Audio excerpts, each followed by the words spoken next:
बिस्मिल्लाहिर्रहमानिर्रहीम, अस्सलामुअलैकुम and good morning Pakistan. आप देख रहे हैं रोही एट 10 और मैं हूं आपका मेज़बान तिहाम आज़म।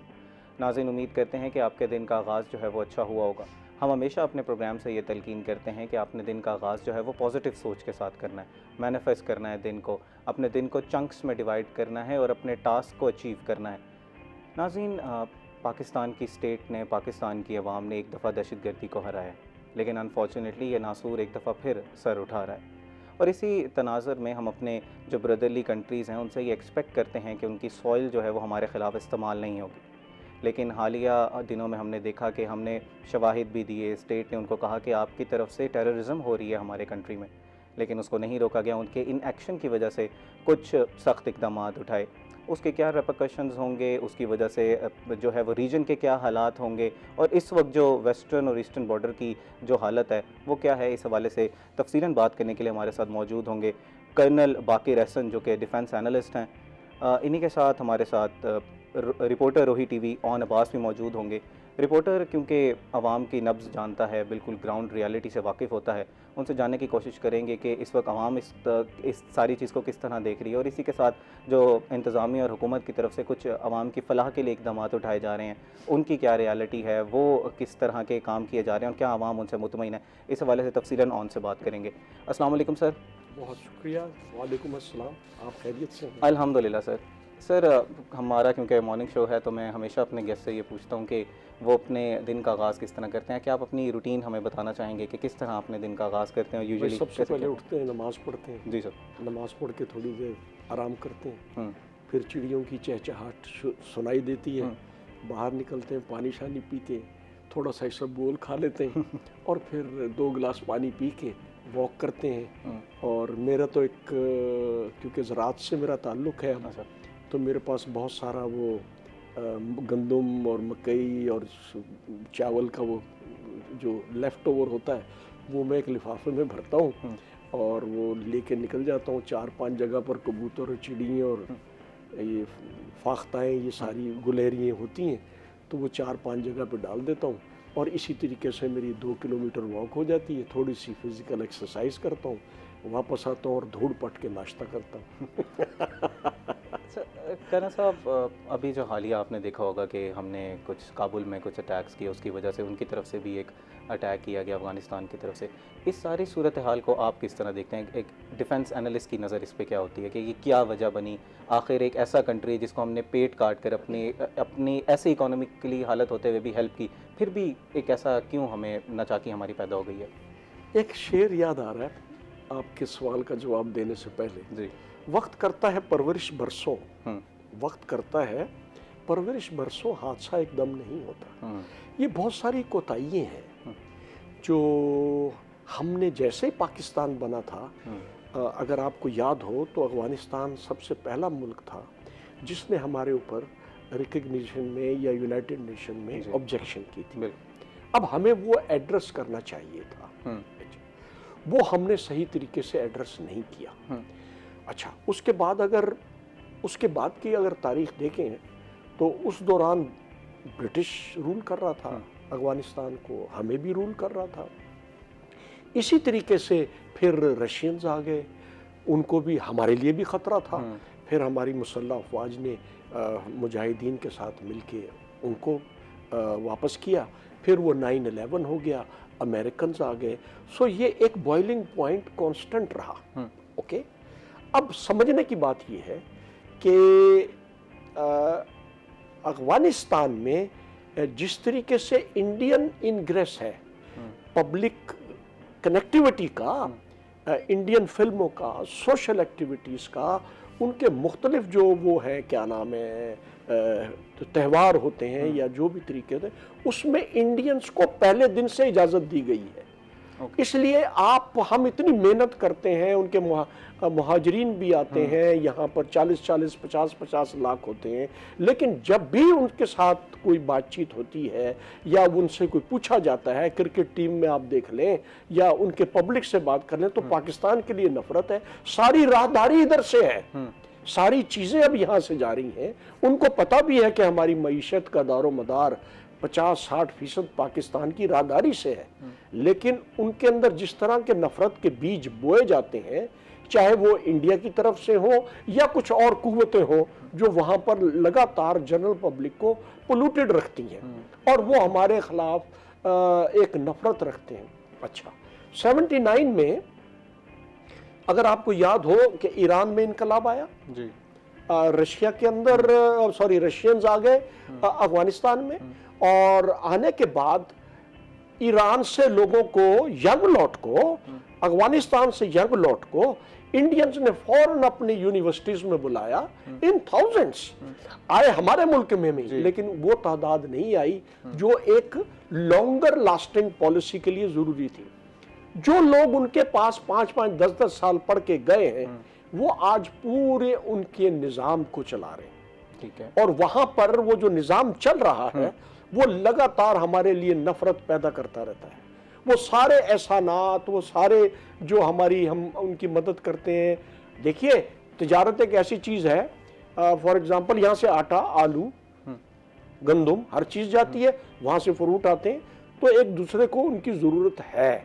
लेकिन सॉरी, बदनसीबी है हमारी और उनकी भी कि हमने एक दूसरे से जो मोहब्बत करनी चाहिए थी, देखो हमारा भी रिलीजन इस्लाम है, उनका भी रिलीजन इस्लाम है, लेकिन फिर भी नफरतें हैं, वो लगातार जो है वो एक दूसरे के साथ। अब आपके आता हूं सवाल की तरफ।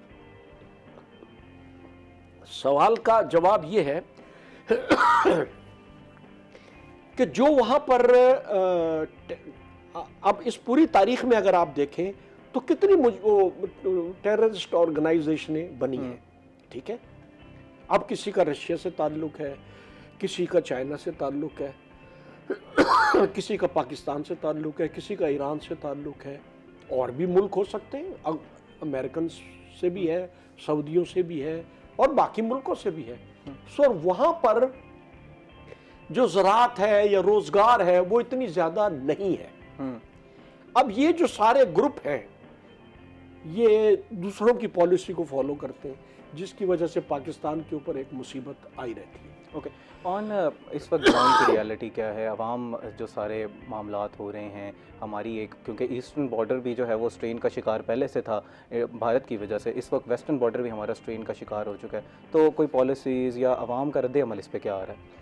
अगर हम इसमें देखें तो जिस तरह से कुछ एयर स्ट्राइक्स पाकिस्तान की जानिब से किए गए, और इस दफ़ा जो है हमेशा हम देखते हैं कि हमारी फ़ौज जो है वो अंदरूनी दुश्मन से लड़ रही होती है। जितने तालिबान अगर हम देखें पेशावर में, उसके बाद पारा चनार और इन इलाकों में मौजूद होते हैं, उनके खिलाफ तो गैर ऑपरेशंस किए जाते हैं, मगर ये काफ़ी अच्छा एक स्टांस है कि जो बॉर्डर पार भी तालिबान बैठे हैं जो कि मुल्क के लिए ख़तरा है, मुल्क की सालमियत के लिए ख़तरा है, मुल्क की आवाम के लिए ख़तरा है, तो उनके लिए ऑपरेशन जारी करना बहुत ही हमारी पाक फ़ौज का एक बहुत ही जुर्रतमंदाना इक़दाम है।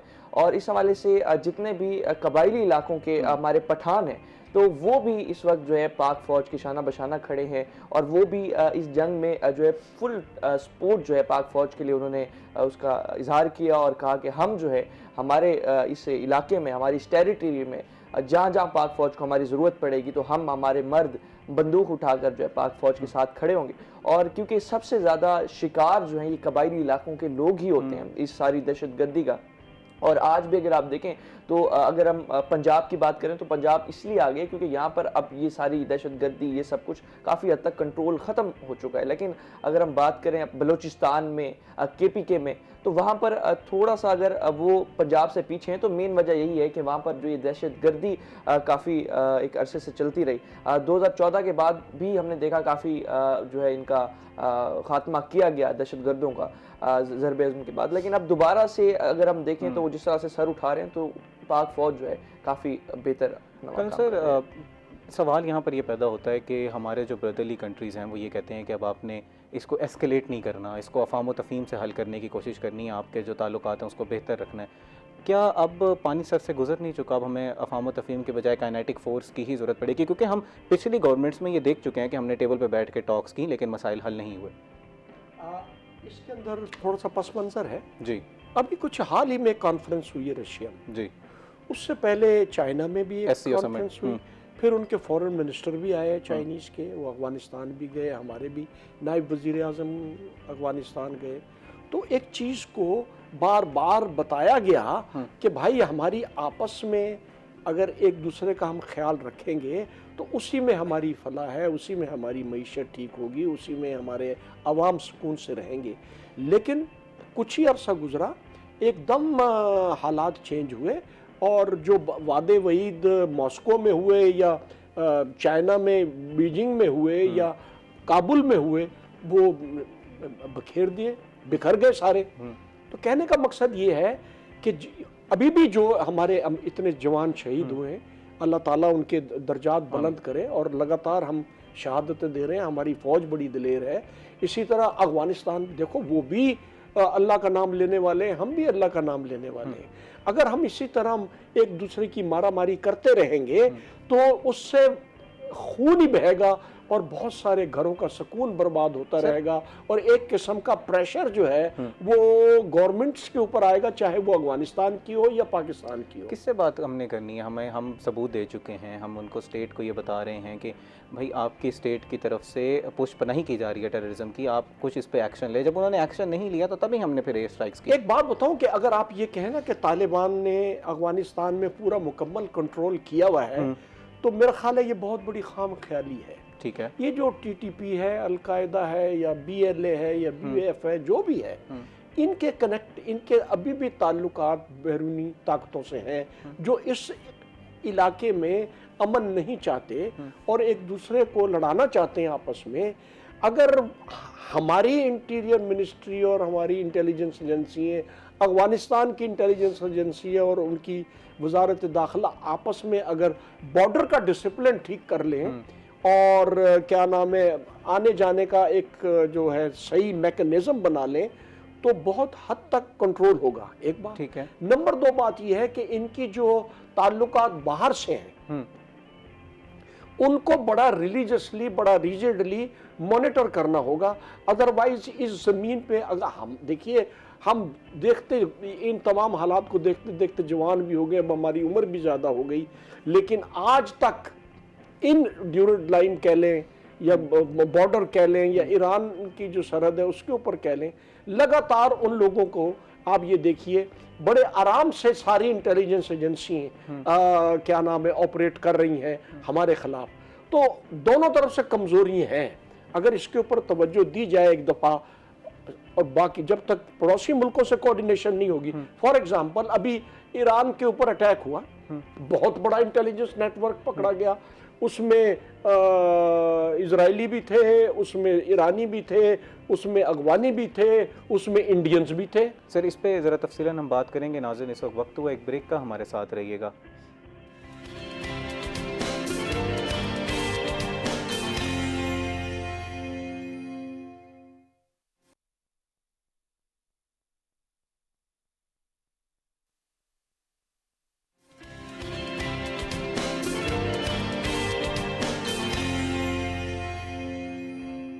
बैक नाज़रीन, ब्रेक से पहले हम ज़रा तफसीलन गुफ्तगू कर रहे थे कि जो हालिया दहशतगर्दी जो सर उठा रही है और इसके इकदाम जो हैं वो स्टेट की तरफ से जो कुछ सख्त इकदाम किए गए उसके क्या रेपरकशंस होंगे।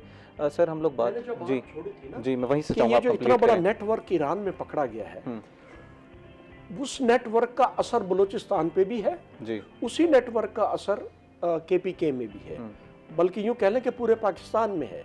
ठीक है। अब क्योंकि हमारा फौज से कोई डायरेक्ट राब्ता नहीं है, ये बड़ी गोल्डन अपॉर्चुनिटी थी। मेरा ख्याल है कि हमारी इंटेलिजेंस एजेंसी उनके साथ कोऑर्डिनेट कर रही होंगी, क्योंकि कुलभूषण यादव जो पकड़ा गया वो तो एक अफसर था ना, उस एक अफसर के नीचे पता नहीं कितने 10, 20, 40, 50, 100 बंदे ऑपरेट कर रहे होंगे, और उनके जो डायरेक्ट राब्ते हैं वो ये जो कभी BLA है, कभी BLF है, जो भी फोर्सेस हैं, अलकायदा है या क्या नाम मजीद ब्रिगेड है या कुछ है, तो ये पाकिस्तान और अफगानिस्तान उस नेटवर्क से जो नेटवर्क स्टेब्लिश था उसमें इंटरनेशनल फोर्सेस का डायरेक्ट ताल्लुक था। अगर हम वो नेटवर्क सारे जो हैं आपस में हम तीनों मुल्क मिलके अगर उसकी प्रॉपर तरीके से इन्वेस्टिगेशन करें और आप देखेंगे कि पाकिस्तान में बहुत हद तक अमन भी आ जाएगा, अफगानिस्तान में भी अमन आ जाएगा, और ये जो लगातार हमारे बॉर्डर्स के ऊपर जो लोग शहीद हो रहे हैं, इसमें बहुत हद तक कमी आ जाएगी। सर, जब हम लोग बिल्कुल आप बात सही कर रहे हैं कि हमारा एक, क्योंकि वेस्टर्न बॉर्डर जो है वो बड़ा पोरस बॉर्डर है, हम यहाँ से किनेटिक अटैक करते हैं तो पीछे भागते हैं, तो उनको पुष्पनाई की जाती है। जो हमारे बॉर्डर एरियाज़ हैं, बेशक पख्तिकार हो, अफ़गानिस्तान में निगारगर का हो, गलत अगर मैं नाम ले रहा हूँ तो मेरी माफ़ कीजिएगा नाज़रीन। तो वहाँ पर जब वो स्टेट स्पॉन्सर्ड होंगे तो हम, यही तो मुतालबा है हमारा कि जब हम अपनी बॉर्डर से आपको उसके ऊपर किनेटिक फोर्स इस्तेमाल करें तो वो आपके बॉर्डर में आ रहे हैं, आपने वहाँ पर एक्शन लेना है। हमने अभी जो ये 3-4 दिन पहले हमारा जो अफगानिस्तान में 4-5 जगहों पर जो अटैक्स हुए जी, वो पिन पॉइंट टारगेट्स थे जी, और वो उनके तालिबान को हमारी गवर्नमेंट ने बहुत दफ़ा रिक्वेस्ट की कि आप इनको मना करें, और लेकिन जो मैंने पहले एक दफ़ा बात की थी, वो तालिबान के कंट्रोल में नहीं है, वो इंटरनेशनल फोर्सेस के कंट्रोल में है। उनको वेपन, उनको पैसा, और उनको, जैसे मैंने कहा है ना, कि इस रीजन को डिस्टर्ब्ड रखना है। अब दूसरी तरफ से अगर आप देखें कि चाइना ने जिस तरीके से सी पैक का ऐलान किया, उसके बाद ये जो क्या नाम है, ये जो तूफान आया हुआ है दहशतगर्दी का हमारे मुल्क में और अफगानिस्तान के बॉर्डर के ऊपर, ये उसकी मेन वजह है। अब समझने की बात है और समझाने की बात है एक दूसरे को। अगर हम एक दूसरे के साथ बैठ के देखें, आप चाहे सैकड़ों लोग मार दें, गाजा है ना, 70-80 हज़ार आदमी, बच्चे बड़े बुजुर्ग सब मार दिए, अब आखिर में बैठ के अमन पे ही बात हुई ना। तो ये ऐसे होता है, बोस्निया में इस तरह हुआ कि जी लातादाद लोगों को एक डिसाइड करते हैं कि यहाँ तक इनकी किलिंग करनी है, उसके बाद वो अमन की फाख्ताएं बन जाती हैं। नाज़रीन, इस वक्त हमारे साथ एक कॉलर मौजूद हैं, शकूर उनका नाम है। जी शकूर, अपना सवाल कीजिएगा। अस्सलाम वालेकुम तहामा, मोहम्मद शकूर खान बात कर रहा हूँ। वालेकुम अस्सलाम। जी, जनरल बाकर हुसैन साहब ने बड़ी अच्छी तजवीज़ दी है कि ये जो तीनों कंट्रीज हैं और इस्लामिक मुल्क है, हमारा ईरान भाई है, अफगानिस्तान भी भाई है, और पाकिस्तान, हम मिलके इन दहशत गर्दों का मुकाबला करें और हमारी आपस में कोऑर्डिनेशन हो। मैं सबसे पहले तो अपने उन शुहदा को जबरदस्त खराज तहसीन पेश करता हूँ जिन्होंने 10 मई को भी माशाल्लाह हमारी फिजाइया ने एक रिकॉर्ड कैम किया, और इसके बाद हालिया जो अफगानिस्तान की दहशत गर्दी है, और इससे पहले उन्होंने क्वेटा में हमारे बहुत कीमती मेजर और कैप्टन और कर्नल, उनको शहीद किया। शहीद की जो मौत है वो कौम की हयात है। तो इंशाल्लाह हम अपनी मुसल्लह फौज के साथ खड़े हैं, और हमें अपने अंदर, अपनी सफ़ों के अंदर इत्तेहाद पैदा करना चाहिए। जब हम इस दहशत गर्दी को, जो इंडिया की तरफ से पूरे सबूत मौजूद हैं, हमारे ऊपर मुसल्लत की जा रही है, अगर हम इसको शिकस्त दे सकते हैं तो अपनी यूनिटी से, कायदे आज़म ने 1947 में फरमाया कि we are Muslim, believe in one God, one prophet, united we stand, divided we fall. तो अगर हम कायद के इस फरमान को आगे लेके चलें तो इंशाल्लाह पाकिस्तान तरक्की भी करेगा, हमारे ईरान के भाई वो भी, और अफगानिस्तान में भी तरक्की होगी। लेकिन उनके हुक्मरानों को ये सोचना चाहिए कि ये जो दहशत गर्दी है, इससे हमारी और इन तीनों मुल्कों की इकोनॉमी को जानबूझ के पीछे की तरफ धकेला जा रहा है। अल्लाह ताला ने जो पाकिस्तान, हमारी मुमलिकत 27 रमजान को इसका वजूद आया। आपके देख लेंगे बलोचिस्तान में ज़खायर से माला माल है वो हमारा सूबा। हमारे अंदर अल्लाह ताला ने ज़राअत में बड़ा पोटेंशियल पैदा किया है। वक्त का तकाजा है और जरूरत है कि हमारी सफ़ों में इत्तेहाद पैदा हो और इन लोगों के ऊपर हम कड़ी नजर रखें। बहुत शुक्रिया शकूर साहब। इसके अंदर बड़ी अच्छी शकूर साहब ने बात की है। यूँ कह लीजिए कि बहुत सारी चीज़ों को एक जगह पर इकट्ठा कर दिया है, लेकिन कहने का मतलब ये है कि अगर कोई हल निकलेगा ना, जो इन्होंने कहा है, जो हल निकलेगा वो हमारा आपस में निकलेगा। अगर हम चाहें कि जी सऊदी अरब को बुला लें, कतर को बुला लें, ईरान को बुला लें, नो, वो बेचारे मदद तो करते हैं, लेकिन जो फोर्सेस इनकी मदद करती हैं उनको कंट्रोल करना बड़ा ज़रूरी है। और वो हमारी हमारी बड़ी प्रोफेशनल इंटेलिजेंस एजेंसी है, हमारी फ़ौज बड़ी इंटेलिजेंस बड़ी प्रोफेशनल है। अगर वो चाहें और ईरान के फ़ौजी या अफ़गानिस्तान के जो उनकी फोर्सेस, वो जब तक इकट्ठे नहीं बैठेंगे दूसरे शरारत करते रहेंगे और हमारे जवान और ये सारे लोग शहीद होते सर रहेंगे। ये इसकी कोशिशें की गई। अभी अफ़गानिस्तान, पाकिस्तान और चाइना का एक डायलॉग हुआ जिसकी आप बात कर रहे थे। चाइना ने बड़ा किरदार अदा किया, पाकिस्तान और अफ़गानिस्तान टेबल पे बैठे। हम लोग अगर अफ़गानिस्तान बाकी कंट्रीज़ भी अगर हम मिला लें, हम सारे मिलकर जिस मसले का हमने हल निकालें, एक जो मेन कंट्रीज़ है, सवाल फिर वही रह जाता है कि अगर वो इंडिया चले जाते हैं, वहाँ से स्पॉन्सर्ड होती है, उनके ख़यालात जो हैं वो उनके साथ मैच करते हैं और स्पॉन्सरशिप टेररिज्म के हमारे कंट्री में होती है, तो वो मसाइल फिर वहीं रह जाएंगे। इस सवाल का सर जवाब दीजिएगा। नाज़रीन, इस वक्त हुआ एक ब्रेक का, हमारे साथ रहिएगा।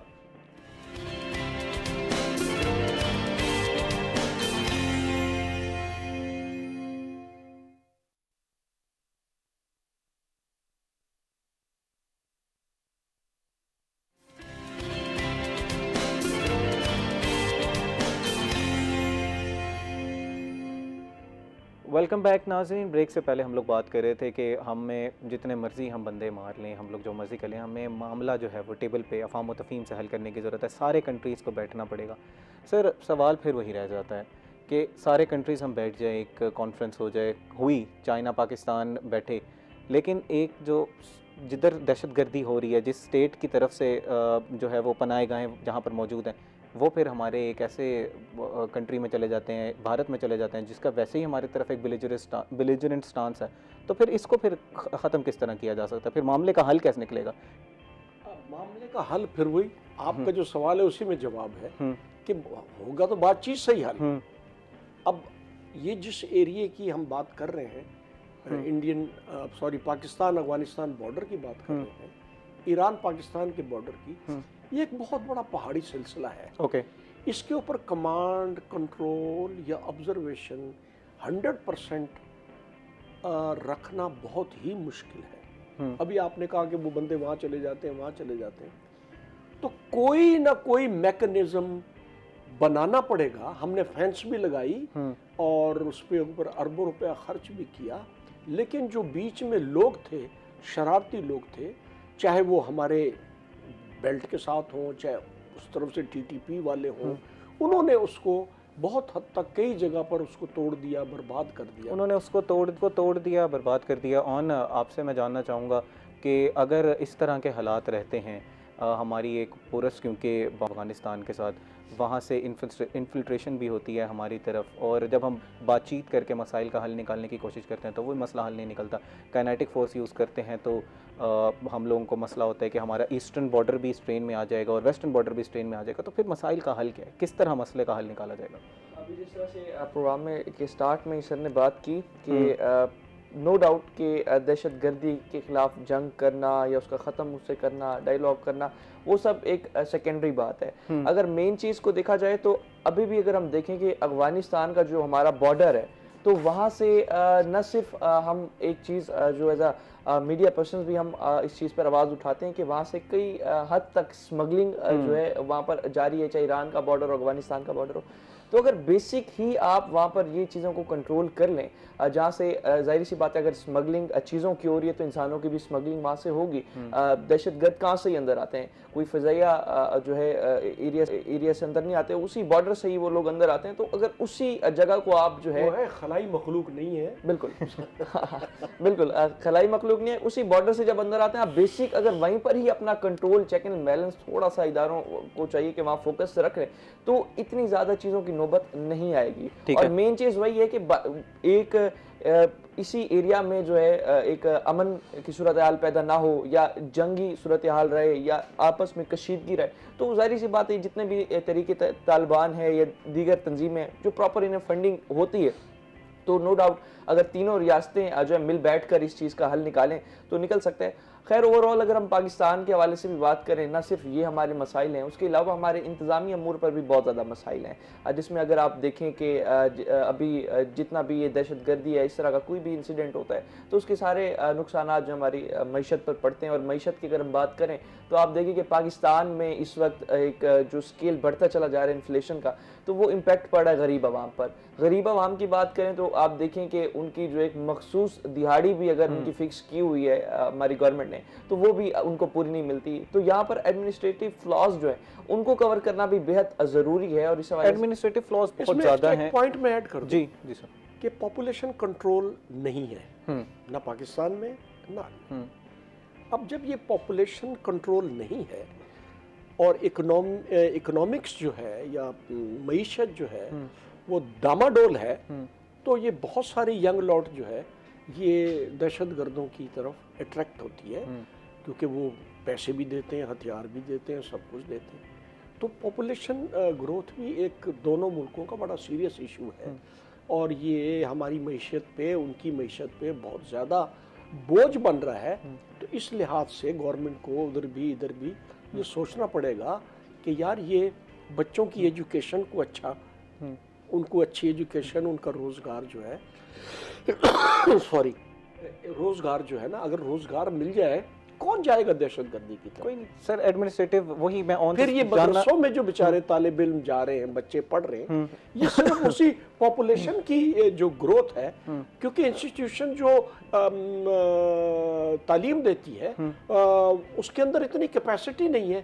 सो रिलीजन की ट्रेनिंग माँ बाप की जगह मदरसों ने ले ली और जिसकी वजह से वो उनको एक ऐसा आउटलेट दे दिया जिनका डायरेक्ट ताल्लुक हो गया बैन प्रोस्क्राइब इंस्टीट्यूशंस के साथ। ऑन इस तरह के एडमिनिस्ट्रेटिव फ्लॉज हम बारहा देखते हैं। आप जो है वो बड़ा गहरी निगाह रखते हैं जो हमारे जो ग्राउंड लेवल पे मसाइल हो रहे हैं, पॉपुलेशन के मसाइल हैं।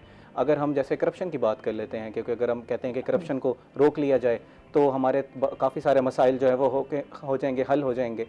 अब एक इदारा बनाया गया हुकूमत की तरफ से जिसको कहते हैं मुहतसब का इदारा, आप उसको बड़ा कवर करते हैं। अब उधर बैकलॉग क्रिएट हो रहा है। जब जो अकाउंटेबिलिटी के इदारे हैं वो अपना काम सही नहीं करेंगे तो इस तरह के मसाइल बढ़ते जाएंगे, इन्फ्लेशन भी होगी। जब क्योंकि आवाम को ये नहीं नज़र आएगा रिड्रेसल कैसे करना है, तो इसको किस तरह हल किया जा रहा है?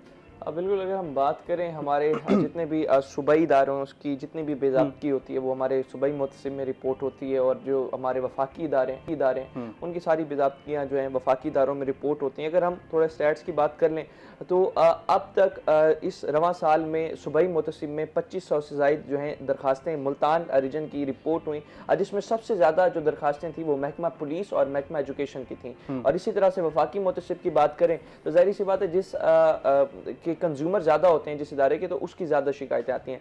सबसे ज़्यादा शिकायतें जो हैं वफाकी मुतसिब में इस साल अब तक 9,500 शिकायतें दर्ज हुई हैं, जिसमें से 5,500 शिकायतें जो हैं वो मैपको की हैं। अच्छा। इसके साथ साथ सुई gas, Benazir income support, passport office और दीगर जो हैं कई शिकायत जो हैं वो वहाँ पर रजिस्टर हुई हैं। और वफाकी मुतसिब के हवाले से अगर कुछ और बात करते चले तो यहाँ पर FIA के खिलाफ भी बहुत सारी दरखास्तें जो हैं यहाँ पर रजिस्टर हुई। अब FIA के खिलाफ किस तरह की नोयत की दरखास्तें आती हैं, अगर हम बात करें तो जो शहरी कोई अगर दरखास्त देता है किसी दूसरे शख्स के खिलाफ या कहीं पर कोई बंदा कल्प्रिट नज़र आ रहा हो हमारे इदारों को, तो उसका अकाउंट जो है बैन कर दिया जाता है, उसका ब्लॉक कर दिया जाता है अकाउंट।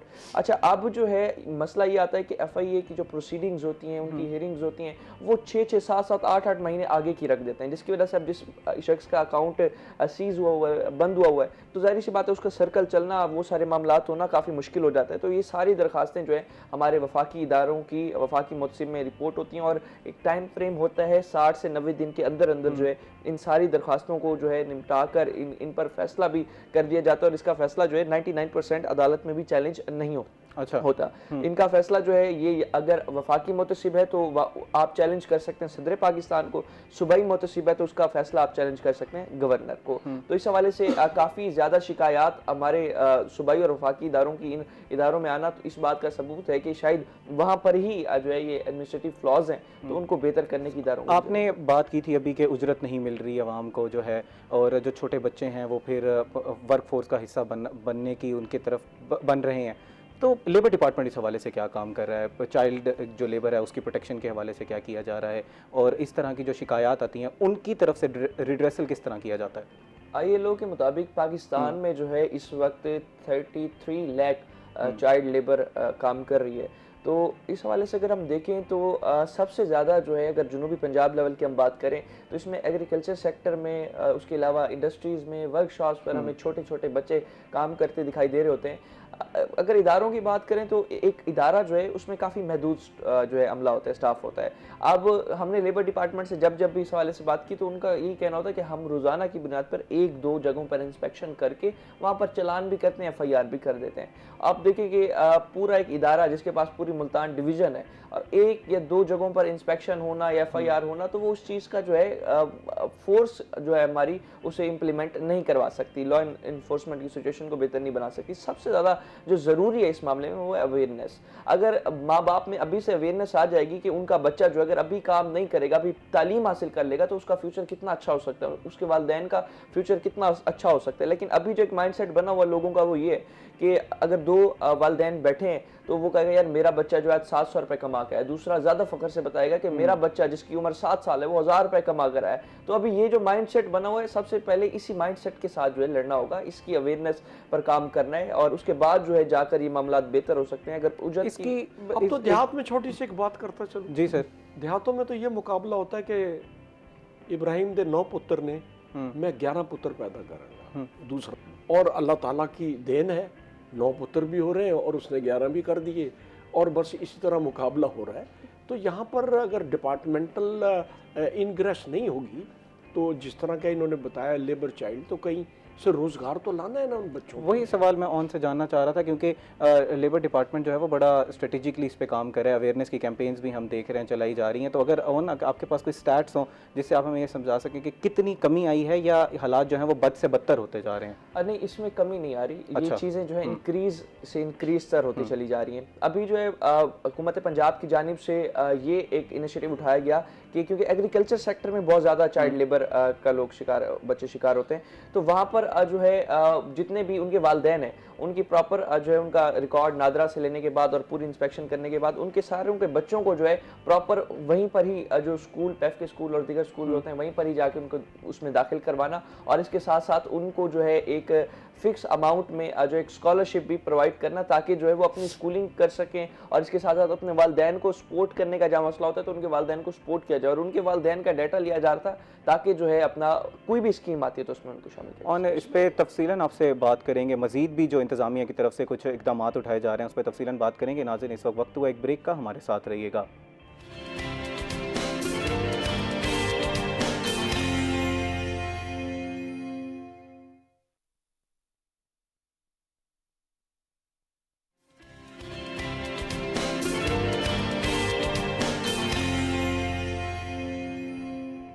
वेलकम बैक नाज़रीन। ब्रेक से पहले हम जो एडमिनिस्ट्रेटिव फ्लॉज हैं या जो इकदाम उठाए जा रहे हैं हुकूमत की तरफ से, इंतज़ामिया की तरफ से आवाम की फलाह के लिए, उस पर ज़रा तफसीलन बात कर रहे थे।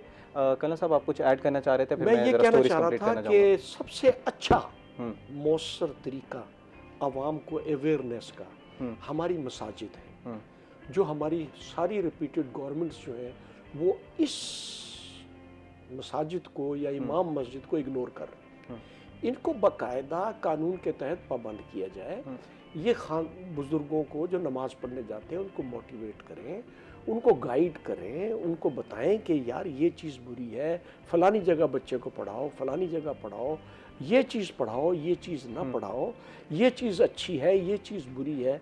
अगर वो खतीब या वो जो इमाम मस्जिद है, वो देखो हर जुमे को सैकड़ों लोग हर मस्जिद में जाते हैं, ये कितनी बड़ी अवेयरनेस हो सकती है, ये चाइल्ड लेबर एड्रेस हो सकती है। और सोसाइटी के अंदर जो क्राइम है बच्चियों के ख़िलाफ़ या बच्चों के ख़िलाफ़ या जो टीचर्स हैं या स्कूलों के अंदर है, इन जब तक आप इमाम मस्जिद को और टीचर्स को एक कंसंट्रेटेड डोज और एक किसी कानून में नहीं बांधेंगे, हम इसी तरह हमारा शराजा बिखरता रहेगा। बिल्कुल, हमें और ये क्राइम होते रहेंगे। ज़रूरत है, हमने मदरसों पे जाने, हमने ग्राउंड लेवल पे अवेयर करने लोगों को कि कितनी वही है ना, चाइल्ड लेबर। ग्राउंड लेवल तो वही मस्जिद है, बिल्कुल। जहाँ पर हम तनकीद करते हैं, जहाँ पर हम एडमिनिस्ट्रेटिव फ्लॉज की बात करते हैं, वहीं पर कुछ इकदामात जो हैं वो अच्छे भी उठाए जा रहे हैं, जैसे सेफ सिटी कायम कर दी गई। इस तरह के दीगर क्या इकदामात उठाए जा रहे हैं इंतज़ामिया की तरफ से या हुकूमत की तरफ से इन जनरल? अगर हुकूमत पंजाब की करंट सिचुएशन में बात करें तो अभी की जो हुकूमत है उसका काफ़ी ज़्यादा फोकस है हमारे इंफ्रास्ट्रक्चर को जनूबी पंजाब में बेहतर करना। जितने भी रोड्स थे हमारे ऑलमोस्ट 90% जो है कंप्लीट हो चुके हैं, और सबसे बड़ा मसला था मुल्तान बिहाड़ी रोड का, वो भी काफ़ी तेज़ी से तेरीना जारी है। मुतालबा। और इसके अलावा हेड मोहम्मद वाला रोड था, ये तकरीबन 5 साल से यहाँ पर टूट फूट का शिकार था, इसको भी जो है मुकम्मल कर लिया गया। तो इंफ्रास्ट्रक्चर ज़ाहिर सी बात है इस वक्त पंजाब गवर्नमेंट का बहुत ज़्यादा जो है एक फोकस है, और जो हमारे कमिश्नर मुल्तान है उनका ज़्यादा फोकस है। उनको हम अक्सर इस हवाले से कहते भी हैं कि आपका ज़्यादा फोकस चौक बनाने पर है, तो चौक उखाड़ने में, बनाने में तो नो डाउट अभी इस टाइम एडमिनिस्ट्रेशन जो है ज़्यादा फोकस जो है इस पे कर रही है इंफ्रास्ट्रक्चर पर। इसी वजह से मुझे एक चीज़ याद आ गई। जी जी सर। आप चूँकि उनका राब्ता है, उनको देखते रहते हैं, लोधरा मुल्तान आने वाली जो सड़क है ना, वो हमारी कमर को हिला के रख देती है। वो अच्छा वाला प्रोजेक्ट, उसका सर्वे भी हो गया, लैंड एक्विजिशन भी हो गई, और वो पता नहीं उसका जो फंड था वो किसी तरीके से आप कमिश्नर को, जो डीसी हैं और कमिश्नर मुल्तान है, अगर ये हमारा पैगाम पहुंचा दें, और वो जो हमारे मिनिस्टर हैं फॉर कम्युनिकेशन अलीम साहब, कि यार ये लोधरा मुल्तान वाली जो सड़क है अगर इसको ठीक कर देंगे तो बहुत बड़ा एहसान होगा, क्या नाम है, बस्ती मलूक के ऊपर, लाड़ के ऊपर, और ये गर्देजी मोड़ और आगे जो भी बीच में आते हैं, क्योंकि बहुत बुरी हालत है उस बिल्कुल बिल्कुल बिल्कुल सर। इस हवाले से जिस तरह से भी सर ने भी बात की, तो नो डाउट अभी काफ़ी हद तक काम है भी सर। ऐसी कई जगहों पर मैं खुद भी जो उस रोड पर गुजरा, और वहाँ बहुत बड़े बड़े खड्डे हो जाते हैं, और वहाँ पर अंदाज़ा नहीं हो रहा होता, क्योंकि आगे उसी रोड पर मोटरवे भी कनेक्ट कर रही है लाड़ से पहले, और इसके साथ साथ जो है वहाँ पर भी काफ़ी ज़्यादा मसाइल हैं। तो इस हवाले से हमारी जितनी एडमिनिस्ट्रेशन है, इंफ्रास्ट्रक्चर, और साथ साथ अभी जिस तरह से अभी हम लेबर के हवाले से बात कर रहे थे, तो हुकूमत पंजाब ने अब ये जो है इकदाम उठाए हैं कि जो जितने भी बच्चों को अपने जाके चाइल्ड लेबर पर लगा देते थे, तो उनको जो है उनका रिकॉर्ड लेने के बाद अब जितने भी स्कीम्स आएंगी, जिसमें चाहे वो रमज़ान रिलीफ पैकेज होगा, दीगर पैकेजेस होंगे, तो सिर्फ उनको प्रायोरिटी दी जाएगी जिनके बच्चे स्कूल में पढ़ रहे हैं और चाइल्ड लेबर में काम नहीं कर रहे। तो अब इस तरह के कुछ इकदाम जो हैं पंजाब हुकूमत, कुछ सज़ाएं भी दी जाती हैं, कुछ FIR वगैरह भी रजिस्टर की जाती है जिस जगह पे बच्चा काम कर रहा हो या जिसका बच्चा काम कर रहा हो उनके खिलाफ। FIR का अगर हम बात बताएं तो किसी भी माफिया के खिलाफ अगर यहाँ पर FIR होती है तो सुबह जो है वो मजिस्ट्रेट की अदालत में पेश किया जाता है, और 5,000 रुपये चालान होगा या 5,000 रुपये जुर्माना होगा, उसके बाद मामला जो है वो रफा दफा हो जाएगा। तो कानून को थोड़ी सी इन मामलात में सख्ती मजीद करने की ज़रूरत है। अगर कोई मालिक जो जिस बच्चे को खड़ा कर काम ले रहा है उसे, तो अगर उसे कोई 2-3 महीने आप कैद की सज़ा सुना दें, या इस तरह से आप थोड़ा सा सख्त उस पर जो है अपना कानून को इम्प्लीमेंट करें, तो फिर जाके जो है काफ़ी ये लोग। इसमें सिर्फ मैं एक ही जुमला कहूँगा, जो मेरा बहुत तजर्बा है, ऑब्जर्वेशन है, कई मुल्कों में मैं गया हूँ, जब तक हमारी पुलिस इंडिपेंडेंट नहीं होगी, हमारे अंदर जो शरारत या कानून को तोड़ने की आदत है, या अपनी इन्फ्लुएंस या पावर को प्रवेल करने की हमारे अंदर जो फितरत है, वो कंट्रोल नहीं होगी। एक ही खौफ है, अगर हमारी पुलिस इंडिपेंडेंट हो जाए, तो मैं आपको बताऊं, देहातों में, शहरों में हमारे 50% जो नखरे हैं ना, वो ख़त्म हो जाएंगे। हम घर से ही बाअदब निकलेंगे। अभी तो वो कहते हैं मेरा कमिश्नर वाकिफ़ है, मेरा RPO वाकिफ़ है, मेरा फलाना वाकिफ़ है। नो, ये पहली ईंट है डिसिप्लिन की जो अपनी जगह से हटी हुई है। इसलिए मैं हर प्रोग्राम में कोशिश करता हूँ कि मेरी ये बात पहुँचे कि जब तक ये पुलिस खुद मुख्तार नहीं होगी, हमारे अंदर ये जो बेहिसी है, कानून की वायलेशन है, बच्चों के साथ जुल्म है, ख़वातीन के साथ जुल्म है, ये ख़त्म, कत्ल गारत है, डकैती हैं, अब ये फ़ोन स्नैचिंग है, ये ख़त्म नहीं होगा। हेड किए हैं काफ़ी ऑफिसेज, अब आपने पुलिस की एक आज़ादी की बात कर दी है कि अगर पॉलिटिकल पैटर्नेज पुलिस से ख़त्म कर दी जाएगी तो पुलिस के अपने भी तो काफ़ी सारे मसाइल हैं। हम करप्शन, सबसे ज़्यादा इदारा जो है वो करप्ट तासुर ये है। सर बेशक कहते रहे, क्योंकि उसके ऊपर एक आपने छतरी रखी हुई है ना, पॉलिटिशियन की या इन्फ्लुएंशियल लोगों की। चेक एंड बैलेंस भी तो ज़रूरी है sir. Sir check and balance की जरूरत नहीं, जब उसको आप इंडिपेंडेंट करेंगे ना, तो फिर लोगों को वो जो जवाबदेह होंगे। अभी तो वो जिसका सियासी लीडर या कोई और इन्फ्लुएंशियल बंदा आ गया, और SHO की पोस्टिंग में आप इन्वॉल्व होते हैं। जो मुख्तलिफ जो लोग थाने के अंदर हैं वो सारे पॉलिटिकली पोस्टेड होते हैं, तो फिर आप कैसे उनसे काम करा सकते हैं? उसने तो एक पर्टिकुलर सियासी पार्टी के लोगों के मफाद को मद्देनजर रखना है, तो मेरिट किधर गया? मेरिट तभी आएगा जब ये खुद पुलिस हमारी खुद मुख्तार होगी।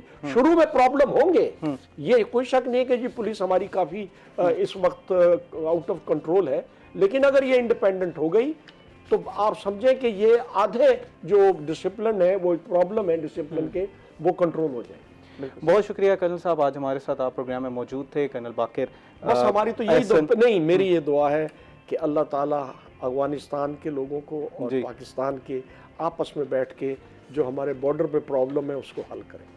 बहुत शुक्रिया सर, आपने आज आपकी तशरीफ़ आवी का बहुत शुक्रिया। ऑन आपका बहुत शुक्रिया, आपने तफसीलन आगाह किया कि इस वक्त ग्राउंड की रियलिटी क्या है। सर, आपने इंटरनेशनल स्फेयर पे हमारे साथ गुफ्तगू की। नाज़रीन, इस वक्त है ब्रेक का, हमारे साथ रहिएगा।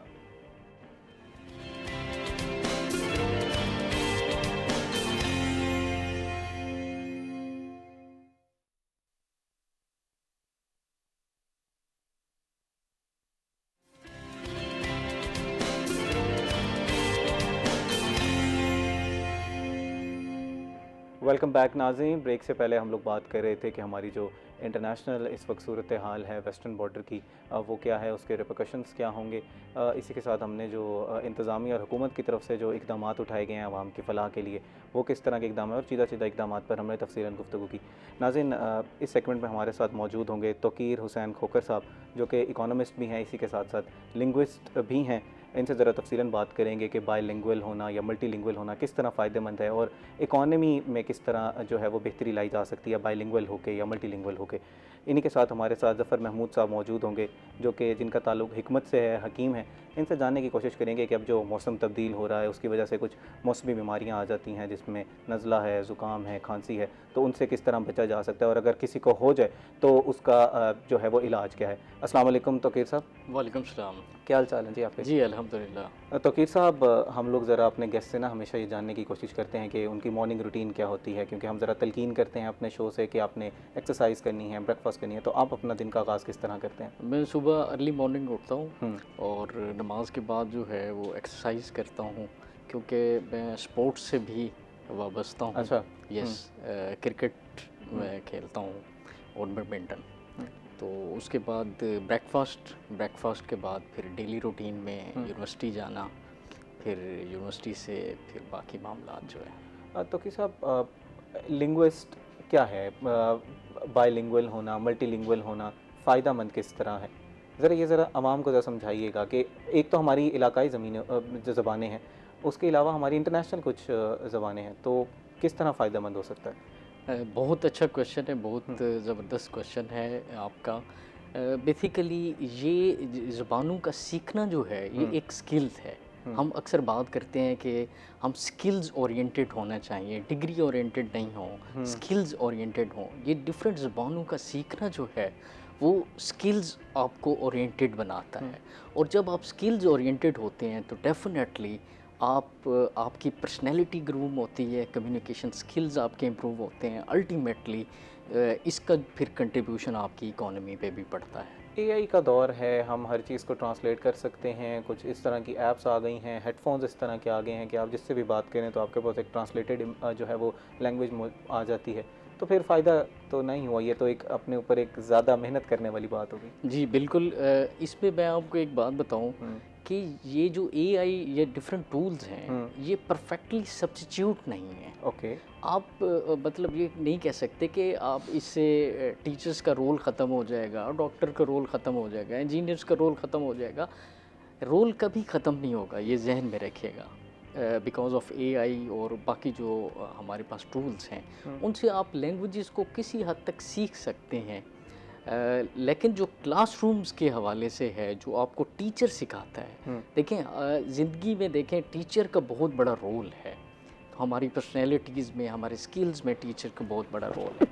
तो इसी तरह लैंग्वेजेस के हवाले से अगर मैं बात करूं तो there is only one university, okay, that is National University of Modern Languages, जो कि पाकिस्तान की वाहिद यूनिवर्सिटी है जो कि मोर देन 25 लैंग्वेजेस पे काम कर रही है।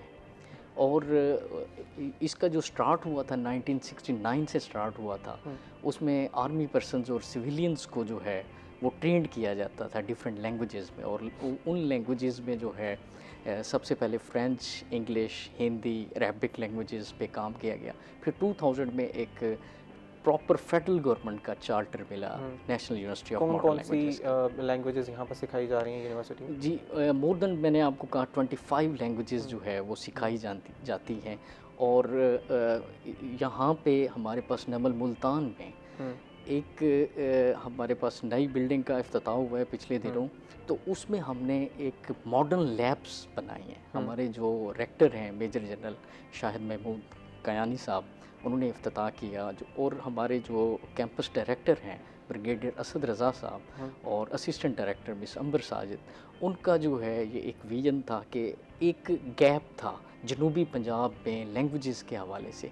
लोग डिफरेंट सिटीज़ में जाते थे, लाहौर, इस्लामाबाद, तो जनूबी पंजाब के हवाले से कोई इस तरह से लैंग्वेज सेंटर नहीं था। मेजर कौन सी लैंग्वेज, अगर इंटरनेशनल लैंग्वेजेस हम बात, जिसमें फ्रेंच है, जर्मन है, तो इस तरह की कौन सी लैंग्वेजेस आप उन 25 लैंग्वेजेस में है पढ़ी? जी, स्पेनिश है, ओके, इंग्लिश है, अरबिक है, पर्शियन है, कोरियन है, उसके बाद जर्मन, जो आपने जितनी लैंग्वेजेस कही हैं, ये सारी लैंग्वेजेस मॉडर्न पेडागोजी के साथ, जो मॉडर्न टेक्निक्स ऑफ टीचिंग हैं उसके साथ जो है वो पढ़ाई जाती हैं, सिखाई जाती हैं। आपने लैब्स की बात की, तो लैब्स लैंग्वेज सिखाने में किस तरह कारआमद होती हैं? जी, ये बहुत बेहतरीन क्वेश्चन है आपका, क्योंकि देखें अभी जो हमारा करिकुलम डिज़ाइन किया गया है वो कोई थ्योरेटिकल बेस नहीं है। जैसा हमने जो है वो कोई क्रैमिंग, कोई इस तरह की वो चीज़ नहीं करनी। मैंने आपको बताया कि एक स्किल्स के तौर पर नमल इसको लेती है और पूरा एक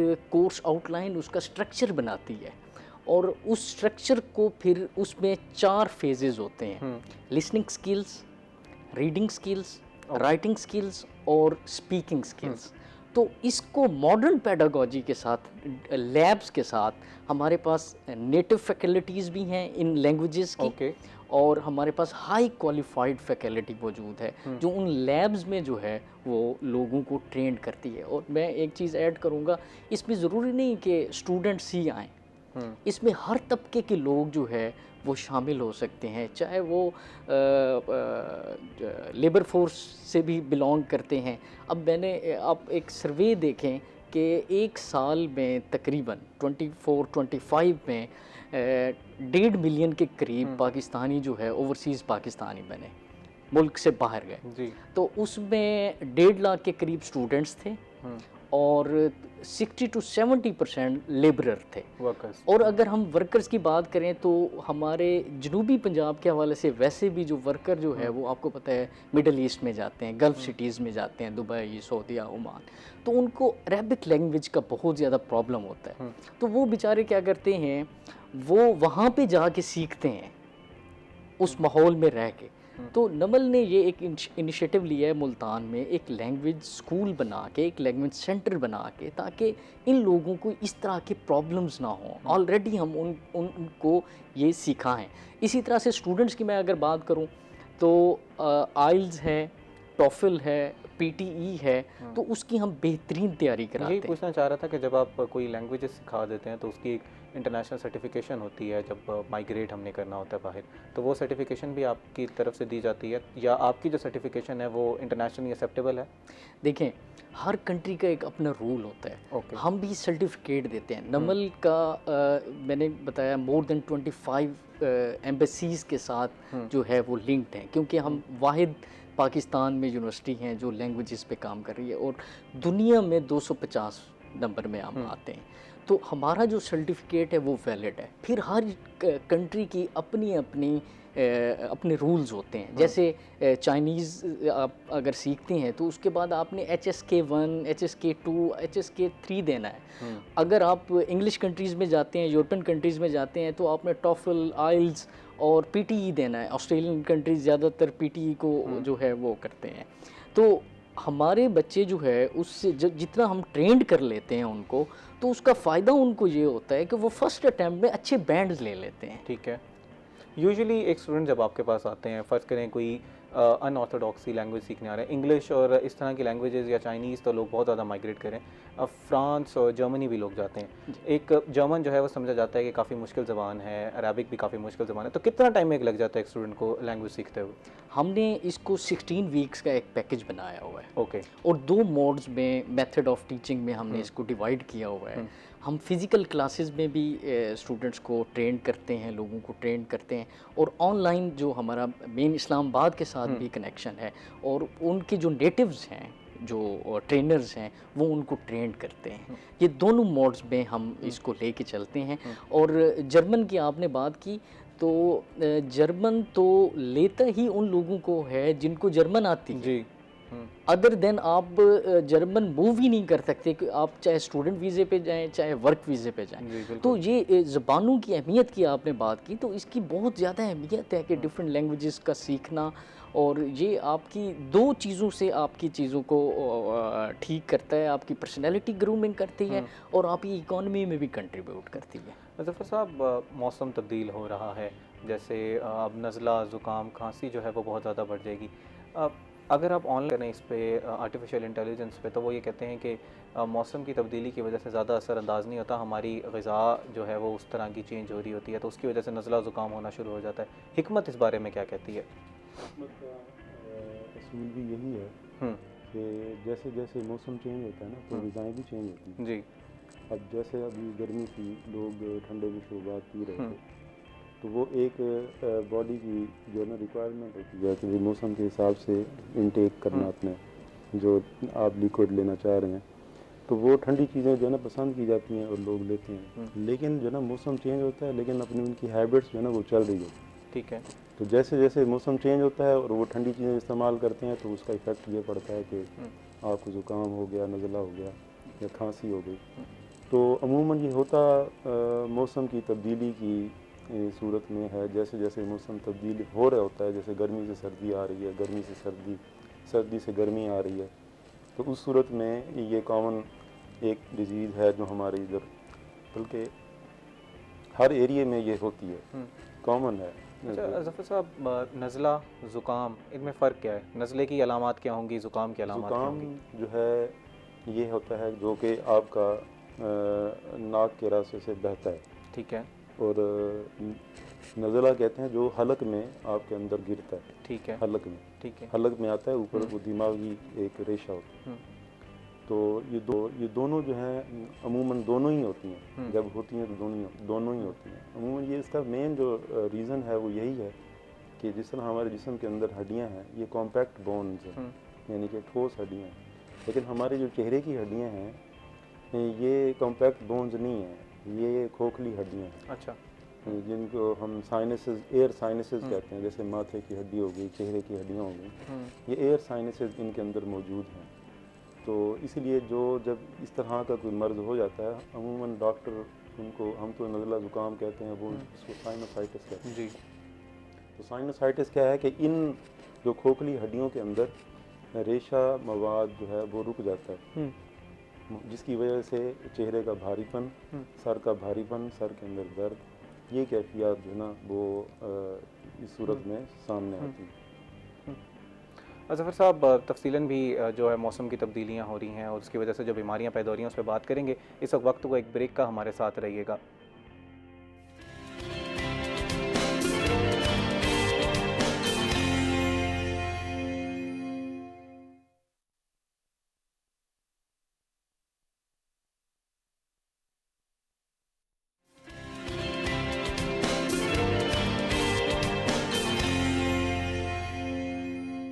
वेलकम बैक नाज़रीन। ब्रेक से पहले हम लोग बात कर रहे थे कि मौसमी तब्दीलियाँ जो हो रही हैं उसकी वजह से कुछ बीमारियाँ हो जाती हैं, नज़ला, ज़ुकाम, खांसी, सर में दर्द। तो इनसे बचाव का तरीक़ाकार क्या है और इनकी अलामात क्या हैं? ज़फ़र साहब, कहा जाता है कि हिकमत में एक चीज़ ये बहुत कही जाती है कि आपकी जी तबीयत ठंडी है या मिजाज आपका जो है वो गर्म है, तो उसकी वजह से आप पे ख़ास बीमारी जो है वो जैसे नज़ला ज़ुकाम जब वो असर करेगा। ये मिथ्स हैं या वाकई ऐसा होता है? बिल्कुल, ये है हमारी तिब का ये बाकायदा एक पूरा किताबें इसके ऊपर लिखी हैं ठीक है। कि इंसान के जो, और चीज़ों के भी और इंसान के मिजाज की 4 किस्में हैं, 4 किस्मों के मिजाज होते हैं। ठीक है। एक गर्म मिजाज, सर्द मिजाज, खुश्क मिजाज, तरी। गर्मी, सर्दी, खुश्की, तरी, ये 4 मिजाज हैं। ठीक है। इसी तरह हर जो ग़िज़ा हम खाते हैं वो उसके भी मिजाज हैं। कि बाज़ ग़िज़ाएँ ठंडी होती हैं, बाज़ गर्म होती हैं, बाज़ खुश्क होती हैं, बाज़ तर होती हैं। तो इसका असर पड़ता है और इंसान का मिजाज वो होता है जो जो जो उसके ऊपर जो चीज़ गालिब होती है, जिस चीज़ का गलबा जिस्म के अंदर होता है वही उसका मिजाज होता है। मिसाल के तौर पर सर्दी का गलबा है तो सर्द मिजाज है, गर्मी का गलबा है तो गर्म मिजाज है, खुश्की का गलबा है तो खुश्क मिजाज है, ठीक है।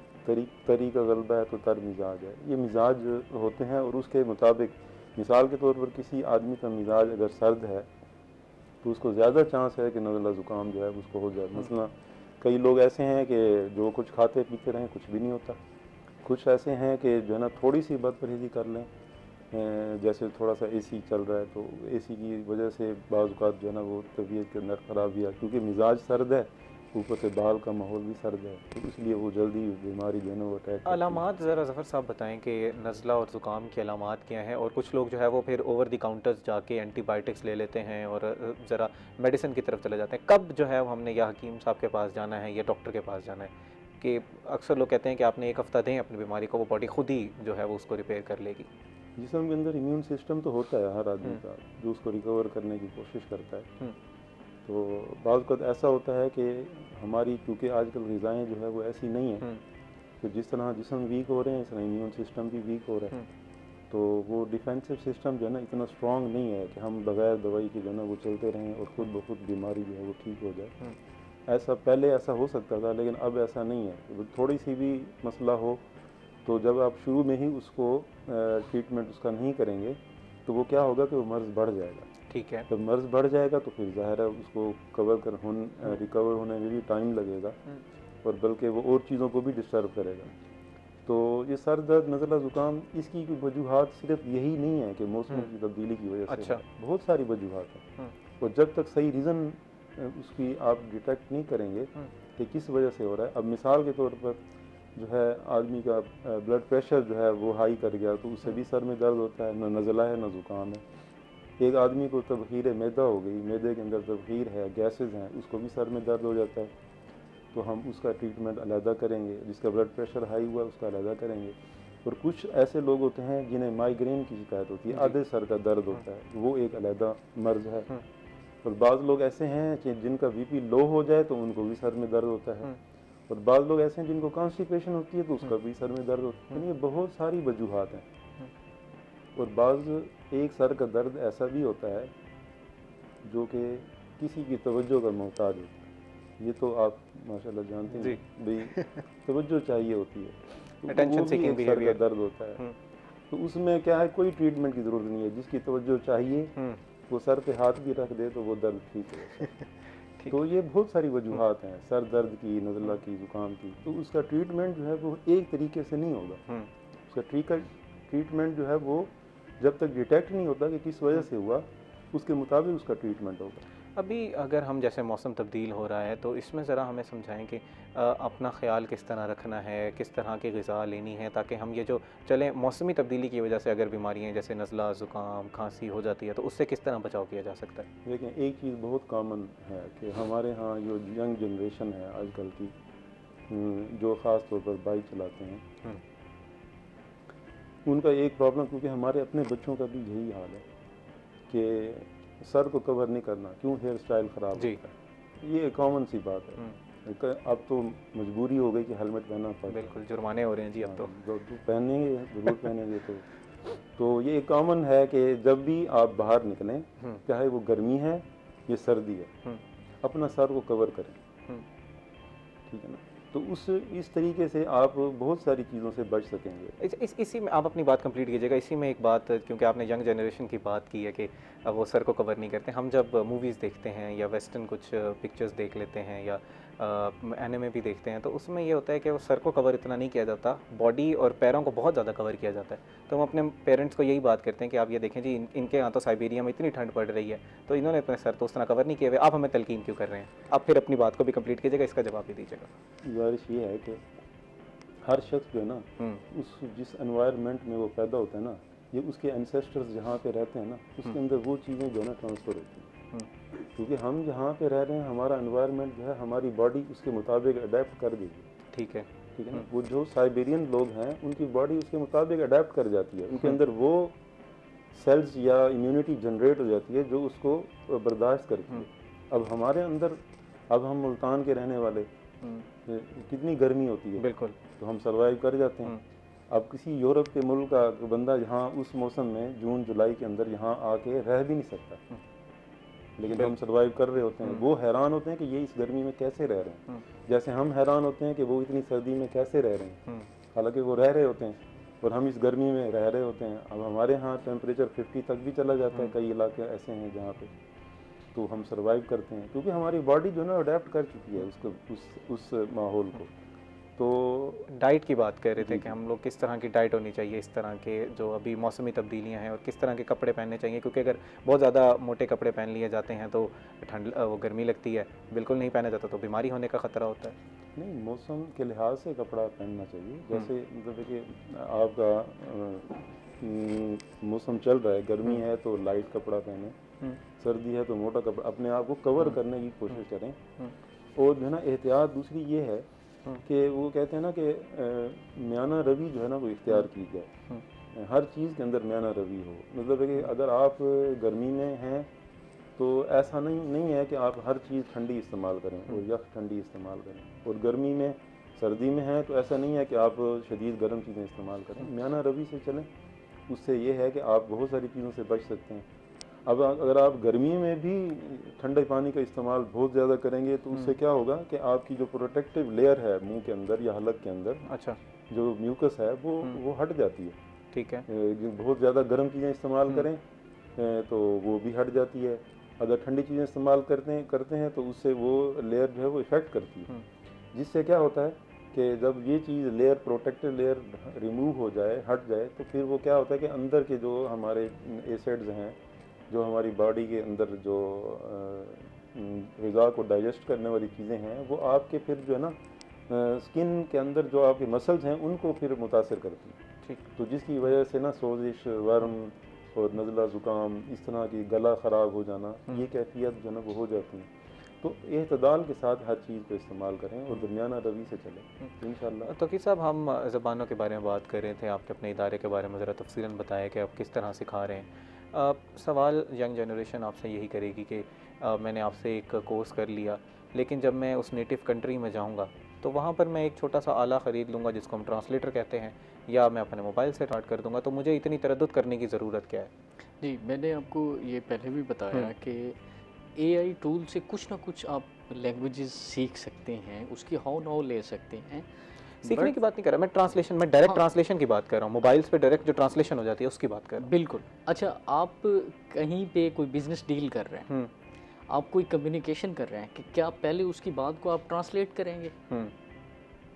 ये तो नहीं हो सकता ना, दिस इज़ नॉट पॉसिबल कि मैं अब फ़र्ज़ करें आपसे कम्युनिकेशन कर रहा हूँ, तो अगर मैं फ़र्ज़ करें उर्दू को नहीं जानता, हम उर्दू में कम्युनिकेट कर रहे हैं ना, मैं उर्दू को नहीं जानता, तो आपने मुझसे सवाल किया, मैं कहूँगा 1 मिनट मुझे दें, मैं पहले एआई से ट्रांसलेट कर लूँ।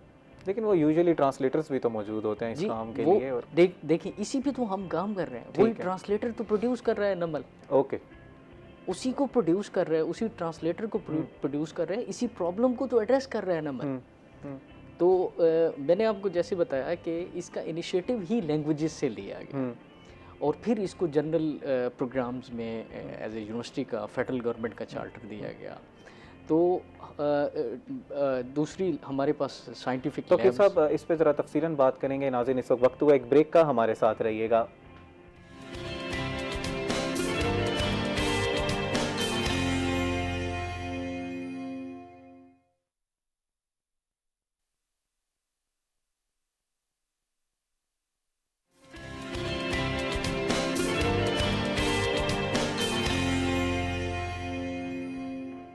वेलकम बैक नाजरीन। इस वक्त हमारे साथ हसन मलिक मौजूद हैं जो कि हमें वेदर के बारे में आगाह करेंगे। जी हसन।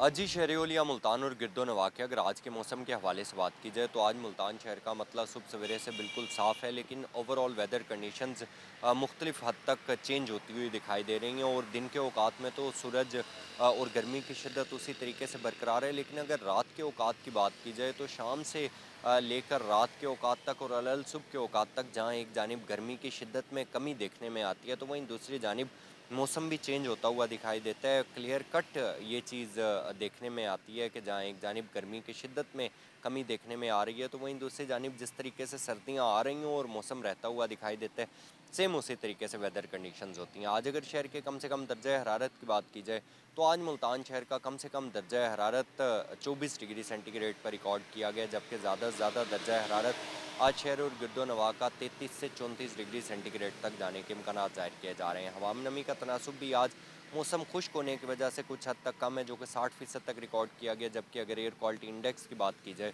तो आज शहर का एयर क्वालिटी इंडेक्स बदतरीन हद तक आलूदा है, जो कि 174 पॉइंट्स पर रिकॉर्ड किया गया। और पाकिस्तान के फ़िज़ाई आलूदा तरीन शहरों की लिस्ट में मुल्तान आज 7वें नंबर पर स्टैंड करता हुआ दिखाई दे रहा है। जूं जूं सर्दी का मौसम करीब आ रहा है तो स्मोग की शिद्दत भी देखने में आ रही है, और मौसम जो है वो कुछ हद तक फ़िज़ाई आलूदगी बढ़ती हुई दिखाई दे रही है।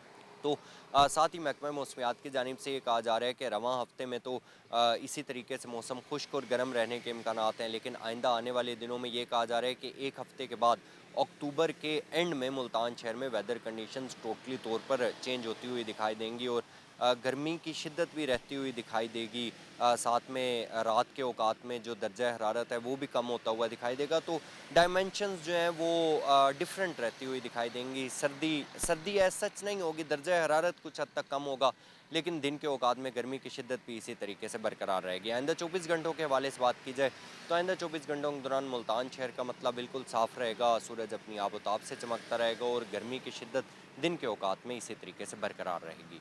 जी। बहुत शुक्रिया हसन, आपने ज़रा तफ़सीलन हमें आगाह किया कि इस वक्त जो है वो वेदर की क्या सूरत हाल है। तौकीर साहब, हम लोग ज़रा लैंग्वेजेस पे बात कर रहे थे, हम लोग ये कह रहे थे कि बाईलिंगुअल होना, मल्टीलिंगुअल होना किस तरह फ़ायदेमंद है और पाकिस्तान में क्या क्या इकदाम उठाए जा रहे हैं उसके हवाले से। एक शख्स जिसने आपने जो है वो सीख लिया, आपसे ज़बान ये सीख लिया या वैसे उसको 4-5 ज़बानें आती हैं, तो उसको रोज़गार में क्या फ़ायदा होता है उस चीज़ का? देखिए, इस चीज़ को समझें कि एक है स्किल्ड लेबर, एक है अनस्किल्ड लेबर। तो जो वेजेस की डिटरमिन है अनस्किल्ड लेबर की, वो कंपैरेटिवली लो होती है। जब हमसे लोग लैंग्वेजेस सीख के जाते हैं तो वो उनका स्टेटस चेंज हो जाता है अनस्किल्ड से स्किल्ड लेबर में। अब मैं सिर्फ आपको गल्फ़ की एग्जांपल दूं, दुबई की एग्जांपल दूं या सऊदीया की एग्जांपल दूं। दुबई की पहले एग्जांपल दे देता हूं कि अगर एक लेबरर क्लास का बंदा जो दुबई जाता है तो वो स्टार्ट लेता है 1500 रियाल से 2000 2500 रियाल में। अगर वो 2 लैंग्वेजेस सीख ले, इंग्लिश और अरेबिक, तो यही उसकी जो अर्निंग स्टेटस है और उसका डेजिग्नेशन उस अनस्किल्ड से स्किल्ड में कन्वर्ट हो जाएगा।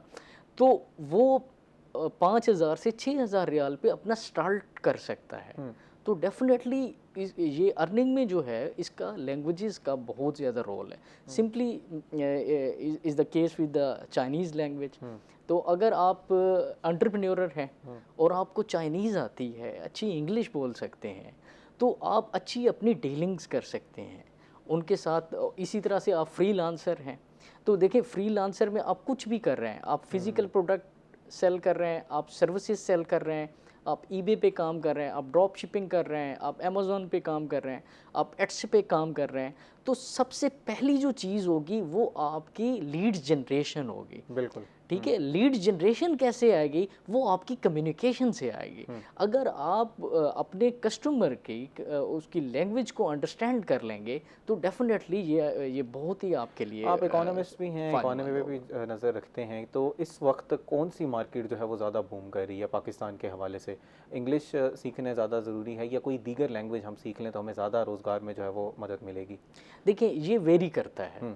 इसको हम मतलब जनरलाइज करते हैं, अब स्पेसिफिक नहीं कर सकते। अब मैंने आपको एक एग्जांपल दी कि हर साल जो है वो 13 लाख के करीब पाकिस्तानी जो है वो ओवरसीज माइग्रेट करते हैं। उसमें 70% जो है वो आपका लेबरर तबका जो है वो मिडल ईस्ट कंट्रीज़ में जाता है। ठीक है। और बाकी जो रिमेनिंग है उसमें से 1.5 लाख स्टूडेंट्स जाते हैं और स्टूडेंट ज़्यादातर 3-4 कंट्रीज़ में जा रहे हैं पाकिस्तान से। चाइनीज़ स्कॉलरशिप को ले रहे हैं, उसके बाद ऑस्ट्रेलियन स्कॉलरशिप्स हैं, अमेरिका है, यूके है। तो जब चाइनीज़ की बात करेंगे, चाइना की बात करेंगे तो चाइनीज़ लैंग्वेज उनको सीखनी चाहिए। और दूसरा अगर हम दूसरे कंट्रीज़ यूरोपियन कंट्रीज़ की बात करते हैं तो डेफिनेटली उनको आइल्स, टॉफल या पीटी पे काम करना चाहिए। आप सवाल बुनियादी ये था कि कौन सी जो मार्केट है इस वक्त, क्योंकि इकोनॉमी पे आपका नज़र है, तो बूम कौन सी इकोनॉमी कर रही है, मशवरा क्या देंगे स्टूडेंट्स को कि ये एक जो ज़बान है, जिस तरह एक टाइम पे इंग्लिश को कहा जाता था कि आपने इंग्लिश सीखनी है, कि आप चाइनीज़ सीखें या जर्मन सीख लें या कौन सी लैंग्वेज जो है वो आप सीखें? देखिए, इकोनॉमी की बात करें तो इस टाइम चाइना एक वाहिद मुल्क है जो दुनिया के तमाम मुल्क के साथ अपनी एक्सपोर्ट्स भेजता है। तो मैं चाइनीज़ को नंबर 1 रखूँगा। ओके। क्योंकि बड़ी इकोनॉमी है, ट्रेड है, सबसे ज़्यादा ट्रेड है। और दूसरे नंबर पे मैं रखूँगा इंग्लिश को और तीसरे नंबर पे अरेबिक को। ओके। अरेबिक को क्योंकि लेबर फोर्स वहाँ पर जा रही है इस वजह से। ऐसे अच्छा, सकाफ़त सीखना भी ज़रूरी है या सिर्फ लैंग्वेज सीख लेंगे तो उससे फ़ायदा हो जाएगा? क्योंकि हम निटी ग्रिटीज़ फिर हमें समझ नहीं आएंगी कि उस लैंग्वेज को जब हम सीख लेंगे तो कल्चर का कितना रोल है इसमें? लैंग्वेज ही टूल है किसी मुल्क के कल्चर को सीखने के लिए। जब आप उसकी लैंग्वेज नहीं सीख सकेंगे, definitely you can not adopt the culture, you can not understand the culture of that country. तो लैंग्वेजेस जो है वो बहुत इंपॉर्टेंट चीज़ है। अगर आपने उसके कल्चर को, उनके नॉर्म्स को, उनकी इकोनॉमी को, उनके सोशल जो बिहेवियर्स हैं उनको सीखने के लिए आपको डेफिनेटली लैंग्वेजेस सीखनी पड़ेगी पहले उस कंट्री की। अच्छा, हमने इंटरनेशनल मार्केट के बारे में बात कर ली। अब क्योंकि पाकिस्तान भी इंपोर्ट लेड इकोनॉमी है, पाकिस्तान में यहाँ पर इंपोर्ट्स बहुत ज़्यादा होती हैं, तो इंटरनली क्या फ़ायदा होता है कि जब आप काफ़ी सारी ज़बानें सीख लेते हैं, या अगर हमने चाइनीज़ सीख लिया, फ़र्ज़ करें एक एग्जांपल के तौर पर हम हाइपोथेटिकल सिचुएशन ले लेते हैं, हमने चाइनीज़ एक सीख लिया, तो पाकिस्तान के अंदर हमें क्या फ़ायदा होगा? देखिए, आपने बहुत अच्छी बात की कि इम्पोर्ट लेड इकोनॉमी, तो अभी इस पे भी काम कर रही है गवर्नमेंट के हम इम्पोर्ट लेड इकोनॉमी से निकल के हम एक्सपोर्ट ओरिएंटेड इकोनॉमी बने, या ऑयल बेस्ड इकोनॉमी से निकल के हम एक्सपोर्ट बेस्ड इकोनॉमी की तरफ जाएं। तो जब आप इंपोर्ट्स की बात करते हैं तो डेफिनेटली आपका डिफरेंट कंट्रीज़ के साथ, अब हमारा जो एक्सपोर्ट्स है वो 80% एक्सपोर्ट्स यूएसए के साथ होता है, और इसी तरह से 80% इंपोर्ट्स हमारी चाइना के साथ आती हैं। तो ये दो कंट्रीज़ जो है वो बहुत इम्पॉर्टेंट हैं, तो उनकी लैंग्वेजेस जो है वो भी उतना ही रोल प्ले कर रही हैं। ज़रा ग्रामर के हवाले से हमें समझाएं कि क्या ग्रामर सीखना बहुत ज़्यादा ज़रूरी है एक लैंग्वेज को सीखते वक्त, या सिर्फ हम लोग जिस तरह कहते हैं कि spoken is different and written language is different, क्या स्पोकन अगर आप बहुत फ्लुएंट हो गए तो वो काफ़ी है? देखिए, जब तक आप कम्युनिकेशन स्किल्स की हिरार्की को फॉलो नहीं करेंगे, जो मैंने अपने इंटरव्यू के इनिशियल में आपको बताया कि जैसे हमारा जो यूनिवर्सिटी है नमल, वो हिरार्की वाइज चलती है। Listening skills, reading skills, written skills and then speaking skills. तो अभी हम शॉर्टकट के चक्कर में पड़ जाते हैं कि हम चाहते हैं कि अगर हम अच्छी बोल सकते हैं अंग्रेज़ी या अरबिक या जर्मन या फ्रेंच या स्पेनिश, तो जो है हम बाकी चीज़ें कवर कर लेंगे। बाकी चीज़ों की भी उतनी अहमियत है, लिसनिंग की भी उतनी अहमियत है जितनी स्पीकिंग की अहमियत है, राइटिंग की भी उतनी अहमियत है जितनी स्पीकिंग की अहमियत है, रीडिंग की भी उतनी अहमियत है जितनी स्पीकिंग की अहमियत है। तो आपकी फ्लुएंसी उसी वक्त आएगी। अब देखें, एक छोटे से बच्चे को देखें, वो कहाँ से स्टार्ट करता है, पहले वो लिसन करता है वर्ड्स। सबसे पहले जो स्किल है वो लिसनिंग स्किल्स है। ये नहीं है कि बच्चा बोलना स्टार्ट कर देता है, वो लिसन करता है, वो फिर मेमोराइज करता है उन वर्ड्स को, फिर उसके बाद वो आहिस्ता आहिस्ता वो चीज़ों को रीड करना स्टार्ट करता है, फिर राइटिंग की तरफ आता है, देन वो जो है वो स्पीकिंग की तरफ आता है। बच्चा जो है वो क्योंकि 5 साल की उम्र में कहते हैं कि बहुत शार्प होता है उसका माइंड, तो वो बहुत जल्दी चीज़ें अब्जॉर्ब कर रहा होता है। एक मैन 25-26 साल का लड़का या लड़की जो कि एक फुल ग्रोन एक एडल्ट है, उसके लिए ज़्यादा मुश्किल नहीं होती होगी एक लैंग्वेज सीखने में? आप कह रहे थे कि 16 वीक्स जनरली एक इंसान को लगता है तो वो एक लैंग्वेज सीख जाता है। उस 16 वीक्स का मतलब क्या है कि वो बिल्कुल नेटिव्स की तरह फ्लुएंट हो गया उस लैंग्वेज में, या बस उसको बेसिक्स आ गई? नहीं, 100% तो नहीं हो सकता। हमारे 3 लेवल्स हैं, बेसिक, एडवांस्ड एंड अप्लाइड। तो आप ये तो नहीं हो सकता कि आप 16 वीक्स के कोर्स करने के बाद आप अप्लाइड पे पहुंच जाएं। तो बेसिक से एडवांस की तरफ आप जा सकते हैं इन 16 वीक्स में। फिर हमारे पास सिर्फ ये कोर्सेज नहीं है, हमारे पास डिग्री प्रोग्राम्स भी हैं। हम बीएसपी करवा रहे हैं इन लैंग्वेजेस में, एमफिल भी हो रही हैं, पीएचडीज भी हो रही हैं इन लैंग्वेजेस में। एमफिल और पीएचडीज, एक लैंग्वेज में एमफिल और पीएचडी में थीसिस किस तरह का होता है, ज़रा समझाइएगा। मैं खुद ज़रा समझना चाह रहा हूँ, नाजरीन भी शायद आपके एमफिल और पीएचडी के इस बात से ज़रा समझना चाहेंगे।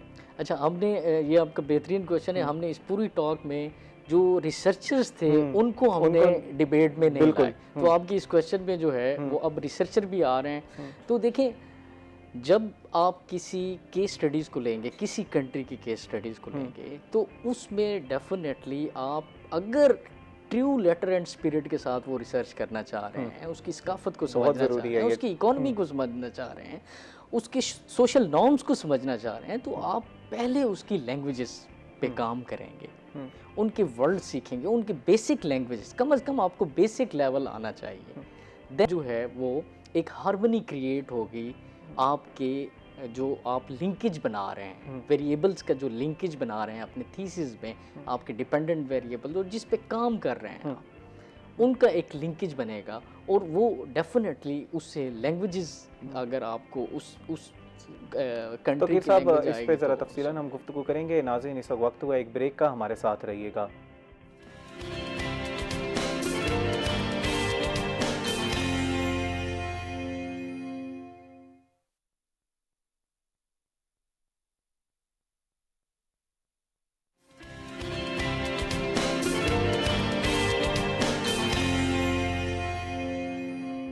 वेलकम बैक नाजरीन। हम लोग ब्रेक से पहले लैंग्वेजेस पे बात कर रहे थे। हम लोग जानने की कोशिश कर रहे थे कि हिकमत जो है वो हमें जो हमारी मौसमी जो बीमारियां हो जाती हैं उससे किस तरह बचाव का जो है वो तदबीर देते हैं। ज़फ़र साहब, हमने बात की कि सिम्टम्स क्या होंगे, डॉक्टर्स के पास या हकीम साहब के पास आपने कब जाना है। इलाज भी ज़रा बता दें कि जनरली एक शख्स किस तरह जो है वो फ़ौरी, अगर किसी को बहुत ज़्यादा नज़ला हो गया या ज़ुकाम हो गया तो वो किस तरह उसका इलाज कर सकता है घर पर आपके पास आने से पहले। इसके लिए तरीक़ाकार ये है कि सबसे पहले तो हम जिन वजूहात से जी मसला हुआ है उनसे परहेज़ करें। सबसे पहली चीज़ ये है, ठंडे पानी से और खट्टी चीज़ों से, ठंडी चीज़ों से और जो है तली हुई चीज़ों से, इन चीज़ों से परहेज़ करें। और दूसरा जो है, सदियों से आजमूदा है कि नज़ला ज़ुकाम खांसी के लिए ना जुशांदे का इस्तेमाल होता था। ये कोई 2-2.5 साल पहले, 2-250 साल भी नहीं है बल्कि सदियों से पुराना आजमूदा एक चीज़ है, वो चली आ रही है। आज भी लोग उसी से ही करते हैं इलाज, और मोस्टली जो है ना वो उससे अल्लाह ताला उनको सेहत भी देता है। उसके लिए सबसे आसान ये है कि चंद चीज़ें हैं वो लेके हम अपने घर में रखें। जैसे ही मौसम चेंज हो रहा हो, या जिसको अमूमन ये ख़तरा रहता हो कि मुझे नज़ला ज़ुकाम हो जाता है, तो वो ये चीज़ें अपने पास रखें घर में, तो उसका निशानदा बनाएं। वो चीज़ें मैं आपको बता देता हूँ जी।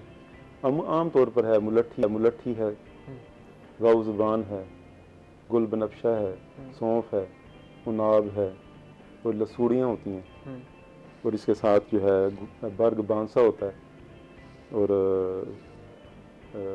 उसके साथ जो है वो गुल बनफ्शा जी। ये चीज़ें जो है ना, इसका आप जुशांदा बनाएं। थोड़ी थोड़ी चीज़ें लेके पानी के 2 कप डाल के उसके आपको बॉयल करें, और उसके अगर आप चाहें तो मीठा चीनी मिला के पी सकते हैं, या उसको शहद से भी मीठा करके। ये 2-3 दफ़ा दिन में पिएंगे तो इंशाल्लाह उससे ये है कि आपका नज़ला ज़ुकाम बतदरीज बेहतर होता चला जाएगा। अगर एक इन केस आपको खांसी है तो खांसी के लिए आप इसमें जो है ना मज़ीद और चीज़ें भी ऐड कर सकते हैं। अगर सर में दर्द है तो उस्तखुदूस जो है वो एक बूटी है, जड़ी बूटी है, वो भी आप इसमें ऐड कर सकते हैं। उस्तखुदूस की कुछ वो मिलती हैं, कुछ पैकेट्स में भी, पैकेजेस में मिलती हैं, वो भी इस्तेमाल की जा सकती हैं। वही उस्तखुदूस है ना, वो ड्राई होता है, खुश्क जो है ना फूल होते हैं उसमें। तो वो सर दर्द के लिए बड़ा मौसर है, नज़ला ज़ुकाम के लिए बड़ा मौसर है। इसके अलावा अतरीफ़ल भी मिलता है, अतरीफ़ल उस्तखुदूस है। अतरीफ़ल उस्तखुदूस जो है ये आप दिन और शाम में 2 टाइम जो है आधा टीस्पून जो है ना वो इस्तेमाल कर सकते हैं। और इसके साथ मज़ीद अगर इसको आप ऐड करना चाहें, किसी को कॉन्स्टिपेशन भी साथ है, शदीद किस्म की है, तो वो हब्बे अयारिज एक गोलियाँ होती हैं, हब्बे अयारिज। हब्बे अयारिज या जो है हब्बे शब यार के नाम से भी मुख्तलिफ़ कंपनियां ये गोलियां बनाती हैं, तो वो गोलियां भी इसके साथ हम ऐड कर सकते हैं। तो अगर कुछ भी नहीं है तो आप जो है ना खाली जो है अदरक का और शहद का कहवा भी बना के पी सकते हैं, तो उससे भी आपको काफ़ी रिलीफ मिलेगा। शहद को कहा जाता है अब के घरों में कि आप बहुत ज़्यादा इस्तेमाल ना करें या इसको पानी में घोल के ना पिएं, तो आप उसके एक कहवे की बात कर रहे हैं, पानी में घोल के, ये मिथ है कि आपने नहीं पीना शहद को? नहीं, ऐसा तो कुछ भी नहीं है। शहद जो है वो पानी में जैसे कहवे के अंदर डाल के पिया जा सकता है। अक्सर कहते हैं कि वो ठंडा हो जाता है, कुछ तासीर उसकी चेंज हो जाती नहीं, है। वो उसका तरीका है ना कि अगर वो पानी की कैफियत देखनी पड़ेगी। ठीक है, अगर गर्म पानी में मिलाएंगे तो गर्म होगी। ठीक है। अगर आप शहद को ठंडे पानी में मिलाएंगे, इससे ठंडा कोई मशरूब ही नहीं है। अच्छा। अगर शहद को आप ठंडे पानी में मिला के पीते हैं तो इससे ठंडा कोई मशरूब भी नहीं है। अगर आप इसकी तासीर को गर्म करना चाहते हैं तो आप इसको गर्म पानी में मिला के पिएं। ये जो है ना हिकमत के असूल हैं, ये इसी से।